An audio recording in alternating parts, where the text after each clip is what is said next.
Bismillahirrahmanirrahim. Assalamualaikum warahmatullahi wabarakatuh. Innal hamdalillah nahmaduhu wa nasta'inuhu wa nastaghfiruh wa na'udzu billahi min shururi anfusina wa min sayyiati a'malina.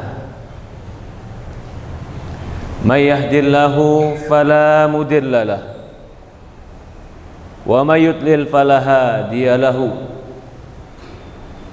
Ashhadu an la ilaha illallah wahdahu la syarika lah wa ashhadu anna Muhammadan abduhu wa rasuluhu la nabiyya ba'd. Qala Allah ta'ala fi kitabihil karim, ya ayyuhalladzina amanu taqullaha haqqa tuqatih fala tamutunna illa wa antum muslimun. وقال الله سبحانه وتعالى يا أيها الذين آمنوا اتقوا الله وقولوا قولا سديدا يصلح لكم أعمالكم ويغفر لكم ذنوبكم ومن يطع الله ورسوله فقد فاز فوزا عظيما. فإن أصدق الحديث كتاب الله وخير الهدي hadi nabiyina Muhammadin sallallahu alaihi wa ala alihi wa sahbihi wa sallam. Wa syarrul umuri muhdatsatuha fa inna kulla muhdatsatin bid'ah fa inna kulla bid'atin dhalalah fa inna kulla dhalalatin finnar. Adzani wa iyyakum minan nar ya ibadallah. Usikum wa nafsi bitaqwallah faqad fazal muttaqun. Para hadirin jamaah salat Jumat yang dimuliakan dan dirahmati oleh Allah Subhanahu wa taala. Alhamdulillah, segala puja dan puji syukur kita panjatkan hanya kepada Allah Subhanahu wa taala Rabbul alamin. Serta salawat dan salam selalu kita curahkan kepada baginda Nabi kita wa sayyidina wa maulana wa habibina Muhammadin sallallahu alaihi wa ala alihi wa sahbihi wasallam, kepada keluarganya, kepada para sahabatnya, juga orang-orang yang mengikuti dan mencintainya ila yaumil qiyamah, sampai hari kiamat. Usikum wa nafsi bitaqwallah faqad fazal muttaqun. Saya wasiatkan terutama untuk diri saya pribadi dan untuk seluruh jamaah agar bertakwa kepada Allah. Sesungguhnya orang-orang yang bertakwa kepada Allah Subhanahu wa taala, merekalah orang-orang yang akan mendapatkan kesuksesan dan kebaikan di dunia dan di akhirat mereka. Ya ibadallah, para hadirin jamaah salat Jumat yang dimuliakan dan dirahmati oleh Allah Subhanahu wa taala. Allah Subhanahu wa taala berwasiat kepada kita dan menitipkan wasiat ini langsung tercatat dan tertulis di dalam Quran. Usikumullahu fi auladikum. Allah berwasiat, kata Allah Subhanahu wa taala, Allah wasiatkan untuk kalian dalam rangka kalian menjaga anak-anak kalian. Allah Subhanahu wa taala menjadikan anak yang ada pada kita itu merupakan wasiat dari Allah Subhanahu wa taala yang harus kita tunaikan. Itu amanah dari Allah Subhanahu wa taala yang kita pikul dan kita emban. Bahkan itu nikmat Allah, yang nikmat ini jika kita pergunakan dengan baik maka akan menjadi investasi kebaikan dunia dan akhirat. Tapi jika nikmat ini tidak kita pergunakan dengan baik, bahkan salah dalam mendidik anak-anak, maka bisa menjadi nadamah, penyesalan di dunia dan di akhirat. Maka itu Rasulullah SAW mengatakan dalam sebuah hadis, kullukum ra'in wa kullukum mas'ulun an ra'iyatih. Setiap kalian adalah pemimpin dan setiap pemimpin akan ditanya tentang kepemimpinannya. Wal imamu ra'in mas'ulun an ra'iyatih. Seorang imam adalah pemimpin, dia akan ditanya tentang kepemimpinan, tentang rakyatnya. Wa rajulun ra'in fi ahli baiti wa huwa mas'ulun an ra'iyatih. Seorang laki-laki adalah pemimpin dalam rumah tangganya dan dia bertanggung jawab dan akan ditanya tentang apa yang dia pimpin dalam rumah tangganya. Di dalam hadis yang lain, Rasulullah SAW mengatakan, bagi mereka yang menelantarkan dan tidak memikul beban amanah ini dengan benar, kata Rasulullah SAW, diancam dengan dosa. Kafa bil mar'i itsm an yudayyi'u man yaqutah. Kata Rasulullah SAW, cukuplah seorang dianggap pendosa ketika dia menelantarkan siapa saja yang menjadi tanggung jawabnya. Maka dari itu, seorang ayah punya tanggung jawab untuk mendidik anak-anak di rumahnya. Seorang ayah punya tanggung jawab untuk membesarkan anak-anaknya. Kalau dia berhasil membesarkan anak-anaknya dengan baik, maka akan menjadi tabungan investasi akhirat mereka.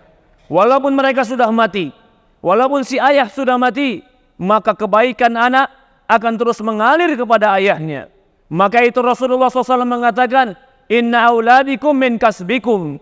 Kata Rasulullah SAW, sesungguhnya usaha anak-anak kalian, perbuatan anak-anak kalian termasuk perbuatan kalian. Artinya apapun yang dilakukan oleh anak, orang tua, ayah memiliki andil untuk menabung kebaikan di dalamnya. Maka itu dalam hadis Abu Hurairah radhiyallahu an, Rasulullah SAW mengatakan, idza mata ibnu Adam inqata'a amaluh.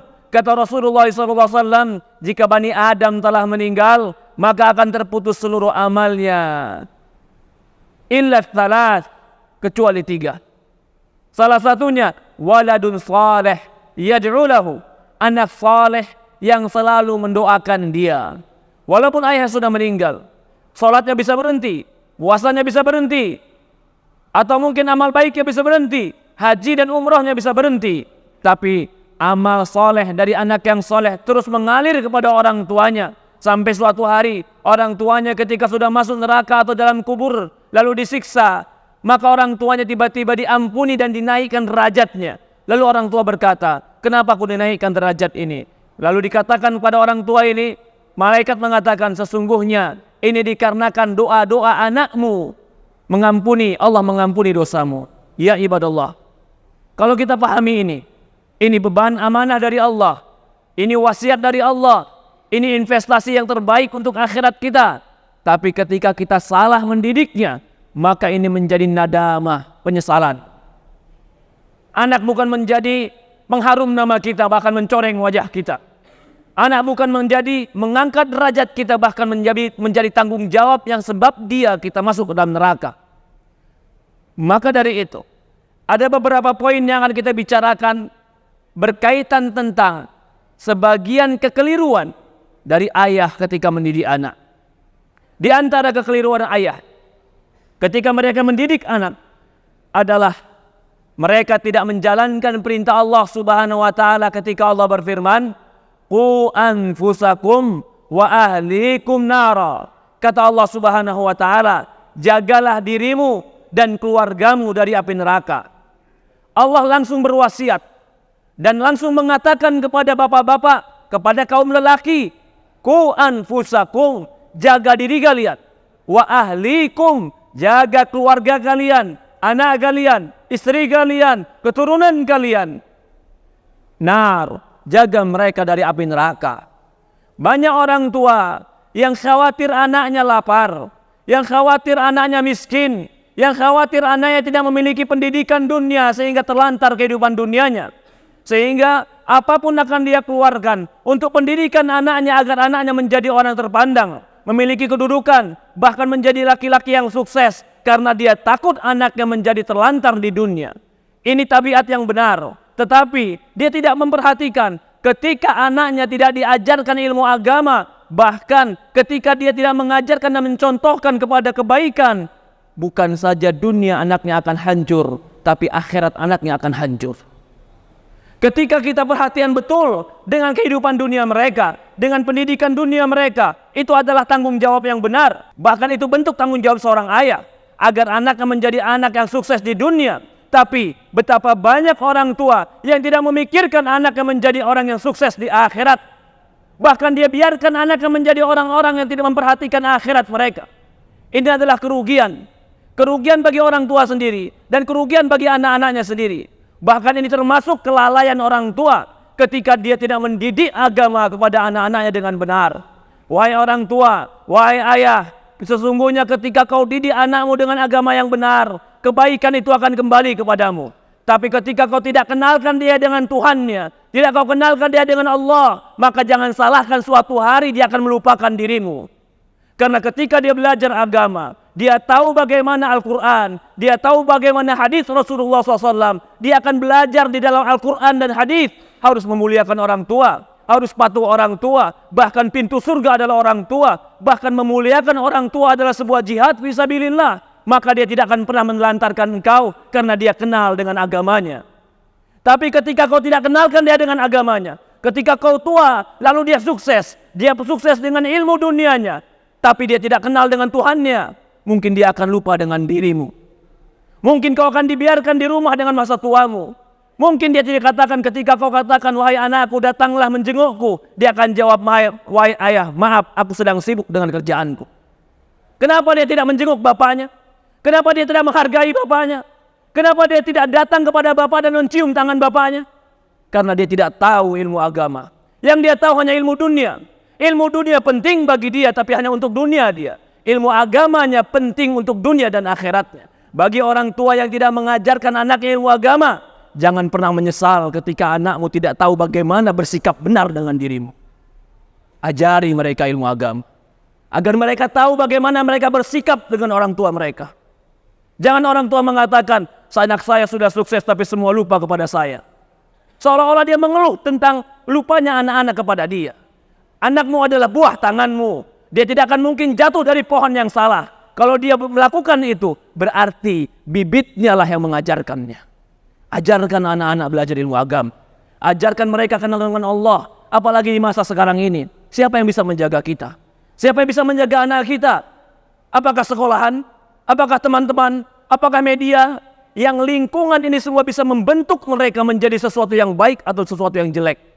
Siapa yang bisa menjaga agama mereka? Menjaga iman mereka? Allah. Cuman Allah yang bisa menjaga mereka. Lalu kita jauhkan mereka dari Allah. Siapa yang mau menjaga mereka? Apakah kepala sekolah dari sekolahan mereka? Apakah security dari sekolahan mereka? Tidak. Tidak akan pernah bisa. Jangan jauhkan anak kita dari ilmu agama. Ini dasar yang penting. Orang tua terkadang malu ketika anak tidak bisa berbahasa Inggris. Atau ketika anak tidak tahu ilmu teknologi. Tapi ketika anak tidak bisa baca Quran, dia tidak malu. Tapi ketika meninggal dia berharap anaknya bacakan Quran untuk dia. Bagaimana bisa anakmu bacakan Quran untuk kamu? Kamu tidak pernah mengajarkan dia Quran. Al-Quran itu merupakan inti kebaikan dalam pendidikan. Ini yang pertama. Jangan pernah lalaikan pendidikan agama anak kita sebelum kita menyesal.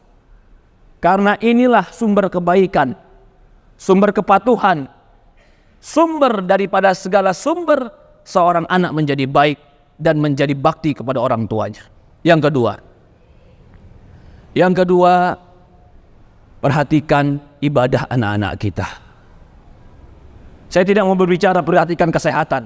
Semua orang sadar dengan ini. Dan ini harus pun kewajiban orang tua. Tapi yang ingin saya tekankan adalah sesuatu yang terkadang orang tua lalai. Ibadah mereka itu penting. Sebagaimana kita sebutkan di awal, kita nggak bisa jaga hati mereka. Yang kita jaga cuma fisik mereka. Jam sekian kau di sekolah, jam sekian kau pulang ke rumah, jam sekian kau ada di kamar. Fisik yang bisa kita jaga. Hati mereka, pikiran mereka, siapa yang bisa menjaga? Allah. Bagaimana supaya Allah menjaga mereka? Jagalah perintah-perintah Allah, salat. Maka itu ketika Rasulullah SAW bersama Abdullah bin Mas'ud, ketika Rasulullah naik dalam sebuah kendaraan, Rasulullah berwasiat, ya gulam, atau Abdullah bin Abbas, Rasulullah bersabda, ya gulam, ihfadillaha yahfadka, ihfadillaha tajidu tujahaka. Rasulullah SAW langsung mengatakan kepada anak ini, wahai anak, jagalah Allah, Allah akan jaga engkau. Jagalah Allah, engkau akan mendapatkan Allah di hadapanmu. Apa maksudnya jaga Allah? Apakah Allah butuh penjagaan kita? Dijelaskan oleh para ulama tentang hadis ini. Jaga sholat 5 waktu. Jaga wudu. Jaga yang halal. Jaga yang haram. Apa-apa yang Allah larang, jauhkan. Apa-apa yang Allah perintahkan, jaga. Terutama sholat 5 waktu. Kalau anak kita menjaga sholat 5 waktu, maka mudah-mudahan dengan dia menjaga sholat 5 waktu, Allah menjaga dia dari kejelekan, Karena Allah mengatakan, inna salata tanha 'anil fahsya'i wal munkar wa lidzikrillahi akbar. Sesungguhnya salat itu mencegah keji dan mungkar dan merupakan zikir kepada Allah yang paling besar. Sehingga ketika kita perhatikan salatnya, Allah akan memperhatikan imannya, Allah akan menjaga amalnya, Allah akan melindungi dia dari kejelekan. Maka dari itu, Allah Subhanahu wa taala menyebutkan di Quran bahwasannya wa'mur ahlaka bis-sholati wastabir 'alaiha. Allah sebutkan di Quran. Kata Allah Subhanahu wa taala, perintahkanlah keluargamu untuk salat, wastabir 'alaiha, dan teruslah bersabar untuk memerintahkan salat. Allah maktubkan di Quran bahwasannya kita harus memerintahkan keluarga kita salat. Karena dengan salat ini Allah akan menjaga kebaikan untuk dia. Maka itu Nabi Isa alaihissalam, wa usani bis salati ma dumtu hayya. Ketika dia berkata kepada Bani Israel, dan ini bukan perkataan Nabi Isa saja, para nabi pun mengatakan itu. Wa usani bis salati ma dumtu hayya. Allah mewasiatkanku untuk aku salat selama aku masih hidup. Hidupku masih di kandung badan. Perhatikan Nabi Ibrahim alaihissalam. Orang yang menjadi contoh dalam kesuksesan mendidik keluarga. Nabi Ibrahim alaihissalam. Anaknya semua menjadi nabi. Bahkan dia bapak para nabi. Semua ajaran agama akan berlabuh dan kembali kepada agama Nabi Ibrahim alaihissalam. Agama apapun itu, agama-agama yang turun dari langit. Maka orang tuanya adalah Ibrahim alaihissalam. Apa yang Ibrahim lakukan ketika dia mendidik anaknya? Waj'alni muqimas salati wa min dzurriyyati rabbana wa taqabbal du'a. Ibrahim berdoa kepada Allah, ya Allah, jadikan aku mendirikan salat. Wa min dzurriyyati, dan anak cucuku orang-orang yang mendirikan salat. Ya Allah, terimalah doaku. Kenapa Ibrahim fokus kepada mendirikan salat kepada anak-anaknya? Karena dia tahu inilah sumber kebaikan.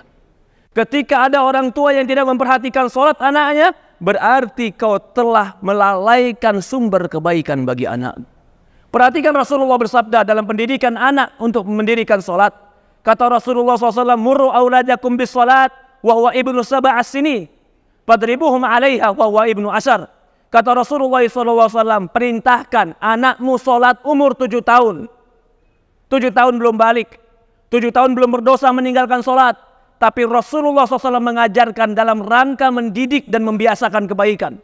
Apa kata Rasulullah? Fadribuhum 'alaiha wa huwa ibnu ashar.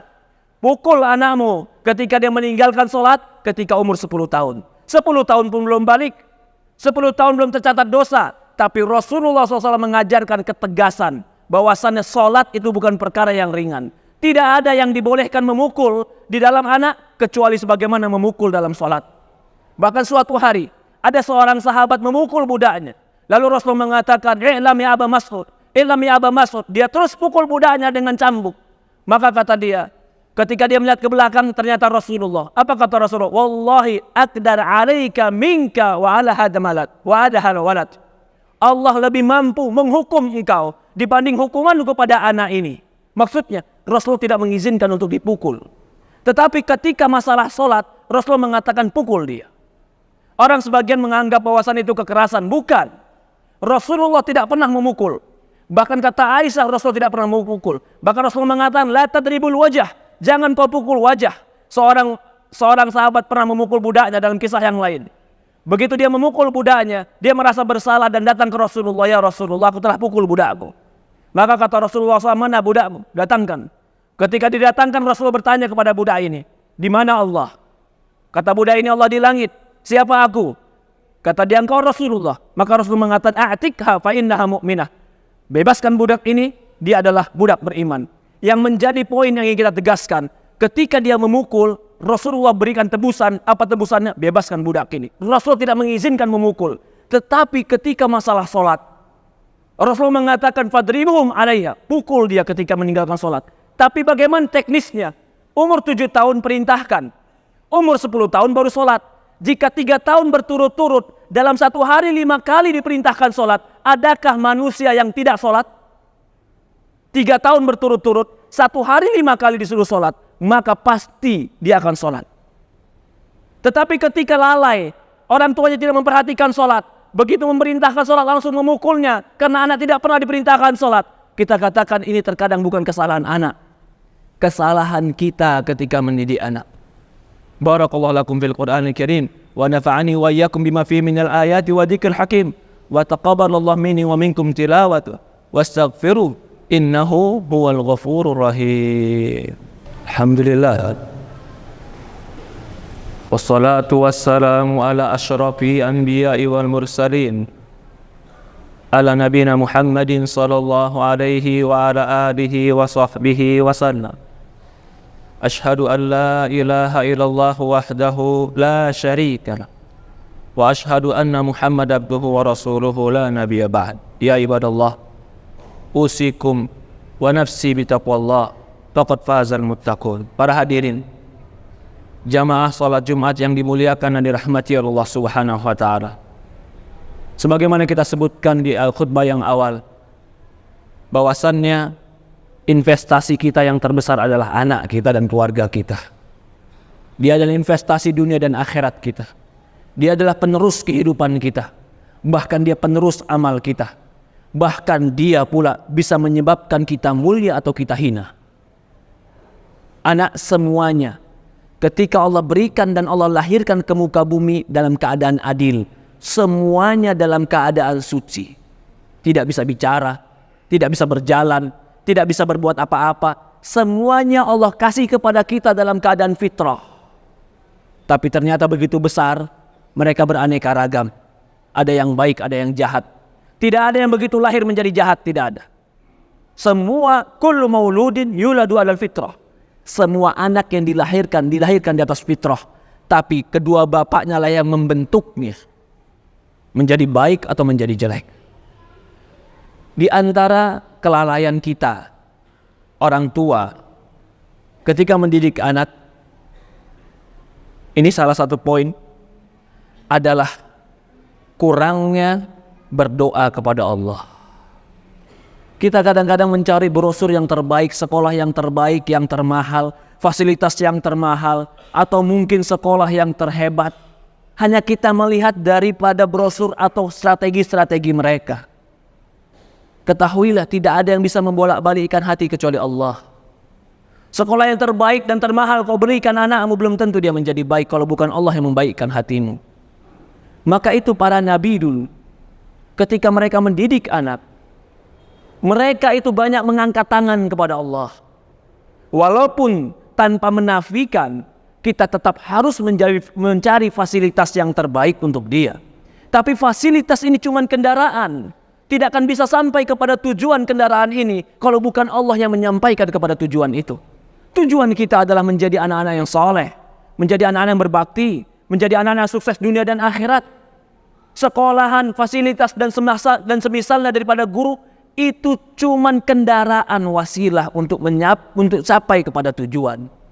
Maka itu doa kepada Allah tidak boleh lepas. Nabi Ibrahim berdoa, Rabbi habli minas solihin. Nabi Muhammad berdoa, para nabi berdoa, bahkan berapa banyak di Quran yang menunjukkan para nabi berdoa kepada Allah agar diberikan keturunan orang-orang yang saleh. Ini nabi yang dia ibadahnya baik, yang dia akhlaknya baik, yang dia mencontohkan kebaikan, tetap dia mengangkat tangan kepada Allah, Rabbi habli minas solihin. Ya Allah, anugerahkan aku anak-anak yang saleh. Bagaimana dengan kita yang kadang kita lalai, yang kadang kita belum pantas menjadi contoh yang baik, yang kadang pun kita terkadang menutupi sesuatu dosa di depan anak-anak kita. Kalau bukan Allah tempat bergantung kita untuk menjaga mereka, tidak akan pernah ada yang bisa menjaga mereka. Maka dari itu, di antara kelalaian sebagian atau kelalaian kita adalah kurangnya bersandar dan bertawakal kepada Allah ketika mendidik anak-anak kita. Sebagaimana ketika kita khawatir bisnis kita jatuh, bisnis kita bangkrut, sehingga kita bangun di malam hari dan berdoa, ya Allah, bantulah bisnisku. Ya Allah, sukseskanlah usahaku. Maka kita berdoa kepada Allah untuk kesuksesan dan kebaikan anak kita harus lebih besar daripada doa kita kepada bisnis-bisnis kita. Takutnya kita kepada kebangkrutan bisnis kita itu suatu manusiawi, tapi harus kita lebih takut rusaknya anak kita karena dia investasi yang lebih mahal di sisi Allah Subhanahu wa taala. Maka itu doa seorang ayah, seorang ibu, orang tua, itu senjata yang paling besar. Bahkan Rasulullah SAW mengatakan, salasatun da'watun la turad, 3 doa yang tidak akan tertolak. Al-walid li waladi, orang tua untuk anaknya. Allah kasih kita modal, Allah kasih kita senjata, Allah kasih kita permohonan yang tidak akan tertolak oleh Allah ketika orang tua meminta kepada Allah untuk kebaikan anaknya. Semoga Allah Subhanahu wa taala melindungi anak-anak kita dari segala kejelekan, melindungi istri kita, melindungi keluarga kita, melindungi diri kita dari segala mara bencana. Allahumma sholli ala Muhammad wa ala Muhammad kama shallaita ala Ibrahim wa ala Ibrahim innaka Hamidul Majid. Allahumma barik ala Muhammad wa ala Muhammad kama barakta ala Ibrahim innaka Hamidul Majid. Allahumma nas'aluka al-huda wat tuqa wal afafa wal ghina ya muqallibal qulub tsabbit qulubana ala dinika wa tsabbit qulubana ala ta'atik. Allahumma arinal haqqa haqqa warzuqna ittiba'ah wa arinal batila batila warzuqna tinabah. Allahumma rabbana hab lana min azwajina wa dhurriyyatina qurratal a'yun rabbana waj'alna minal muttaqina imama. Rabbana ighfir lana wa liwalidayna warhamhuma kama rabbayana shaghira. Rabbana atina fid dunya hasanah wa fil akhirati hasanah wa qina adzaban nar. Walhamdulillahi rabbil alamin. Qimus shalah.